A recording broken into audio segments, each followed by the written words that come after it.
আসসালামু আলাইকুম সম্মানিত দর্শক শ্রোতা সবাই কেমন আছেন? আশা রাখি সবাই ভালো আছেন। আবারও এমপি ও শিক্ষকদের আন্দোলনের নতুন আপডেট নিয়ে আপনাদের মাঝে হাজির হয়েছি। কবে নাগাদ ইবতেদায়ী মাদ্রাসার জাতীয়করণ করা হবে সকল কিছু আজকে আলোচনা করব। আশা করি ভিডিওটি মনোযোগ সহকারে শেষ পর্যন্ত দেখার চেষ্টা করবেন। আর হ্যাঁ, আমাদের চ্যানেলটিতে নতুন হয়ে থাকলে অবশ্যই চ্যানেলটি সাবস্ক্রাইব করে রাখবেন। এখন দেখি বিস্তারিত কি বলা হয়েছে। রিপোর্টটি আজকে প্রকাশ করা হয়েছে 18 নভেম্বর 2025। যে বলা হয়েছে এমপিওর দাবিতে ইবতেদায়ী শিক্ষকদের নতুন আলটিমেটাম। এখন দেখি বিস্তারিত। দেখতে পাচ্ছি বলা হয়েছে আগামী 22 নভেম্বরের মধ্যে এমপিওভুক্তির গণবিজ্ঞপ্তি প্রকাশিত না হলে শিক্ষা মন্ত্রণালয় অভিমুখে লং মার্চ করার ঘোষণা দিয়েছেন স্বতন্ত্র ইবতেদায়ী মাদ্রাসার শিক্ষকরা।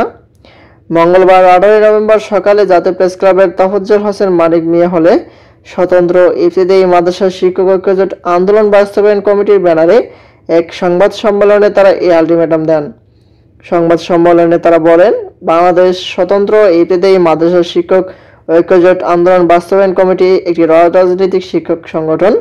বৈষম্যের শিকার সব স্বতন্ত্র ইবতেদায়ী মাদ্রাসার শিক্ষকদের বেতন ভাতা সহ সরকারের সংশ্লিষ্ট দপ্তরের সঙ্গে যোগাযোগ অব্যাহত ও আন্দোলনের বিভিন্ন ধরনের কর্মসূচির মধ্য দিয়ে দাবি দেওয়া আদায়ের মধ্য দিয়ে সমস্যা সমাধানে বদ্ধপরিকর।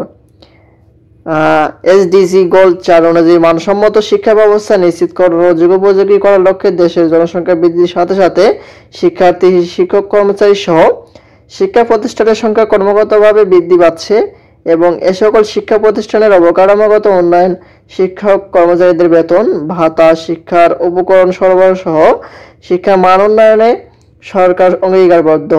অথচ 1984 খ্রিস্টাব্দ থেকে অদ্যাবধি পর্যন্ত স্বতন্ত্র ইবতেদায়ী মাদ্রাসা জাতীয়করণ এমপিওভুক্ত বিষয়ে সংশ্লিষ্ট দপ্তর থেকে সমাধানের জন্য কোনো সিদ্ধান্ত গ্রহণ করা হয়নি বলেন তারা।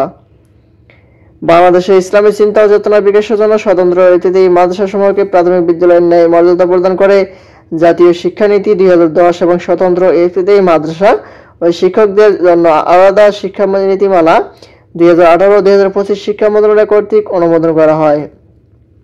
স্বতন্ত্র ইবতেদায়ী মাদ্রাসার তত্ত্ব সহ বিগত 36 বছরের ইতিহাস তুলে ধরেন তারা। স্বতন্ত্র ইবতেদায়ী মাদ্রাসার জন্ম ও পাঠদান। দেশে দুই ধরনের শিক্ষা ব্যবস্থা চালু আছে, সাধারণ শিক্ষা, মাদ্রাসা শিক্ষা। মাদ্রাসা শিক্ষার বুনিয়াদ হচ্ছে ইবতেদায়ী মাদ্রাসা। আর ইবতেদায়ী মাদ্রাসা দুই ধরনের, একটি হচ্ছে স্বতন্ত্র ইবতেদায়ী মাদ্রাসা আর একটি হচ্ছে সংযুক্ত ইবতেদায়ী মাদ্রাসা।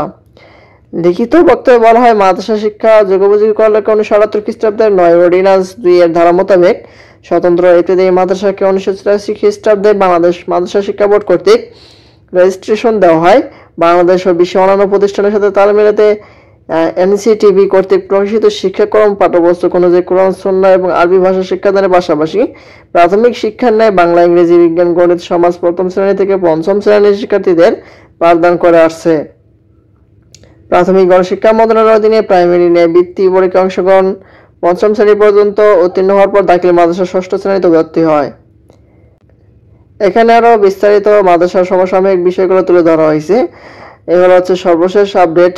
আলটিমেটাম যে দেওয়া হয়েছে 22 নভেম্বরের মধ্যে গণবিজ্ঞপ্তি যদি প্রকাশ না হয় তাহলে আবারও আন্দোলন নামবেন ইবতেদায়ী শিক্ষকরা। আর এটি সম্পর্কে যখনই নতুন কোনো আপডেট নোটিশ প্রকাশিত হবে সবার আগে আমাদের চ্যানেলটিতে পেয়ে যাবেন। আজকের মতো এই পর্যন্ত। সবাই ভালো থাকবেন, সুস্থ থাকবেন। ধন্যবাদ সবাইকে। আসসালামু আলাইকুম।